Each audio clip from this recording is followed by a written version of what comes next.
There's a child in all of us, which means that we all have questions that we wish to answer. Some of us stop asking those questions, and some of us devote our whole lives to them.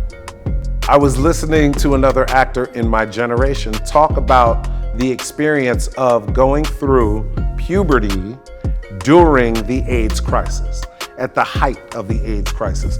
Sex was, and I mean, unless you lived it, you will never understand what that was like, to be finding yourself attractive to people at the same time when people were dying for doing the very thing. I prioritize my pleasure, right? And a part of that is making it happen. Like, I think sex can teach us a lot about how we move in the world. The question of confidence and conflict are the same answer for me. I was born a fat, black, asthmatic, gay nerd in the projects of Southwest DC. And I thought about every one of those things every day. So if it wasn't the way I spoke, if it wasn't the fact that I wouldn't keep my hand down doing a surprise quiz, it was something. And so I think what gave me the confidence is realizing that my construction was never gonna give me a hiding place, you know? There was no fad I could hide in and not look gay. There was not a way I could talk and not, you know, but I didn't do that. So I was always going to stand up. So I figured if I was always going to stand out, then I should always stand out.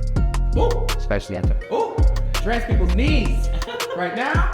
In this one? In this climate, in this day and age, in this era and moment and movement, right now, we need support. Yes. We need access to remain viable to us. We need people that have never spoken up or done anything before to just sometimes just shut up and listen and do what we need them to do. I think now is the time. Now is the time to really focus on what's important. I often critique any place I go to that is dedicated to Black queer people and they have straight people on stage. I don't care how much I value your organization or how much I love you. If I go to an event that is for Black queer people and a straight person comes on stage, I will say that's not a smart choice.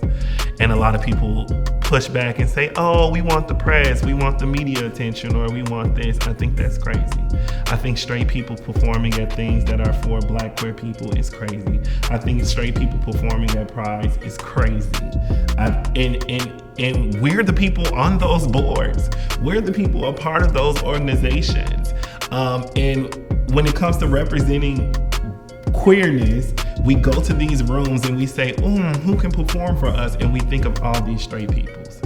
So we have to really check ourselves and do better and understand that even if 5 people show up, even if the show isn't great, we are supposed to have queer people on that stage. We are supposed to be uplifting queer people. My goal is to pass something on to the next generation that is helpful for them, to help them heal and reimagine their lives and their wellness, right? I feel like the baton was passed to me from Marlon, from Essex, from Masato, from Bell Hooks. I've learned all this knowledge, and now I'm like, okay, how do I share this with community in a way that helps them know that they don't have to do what's always been done?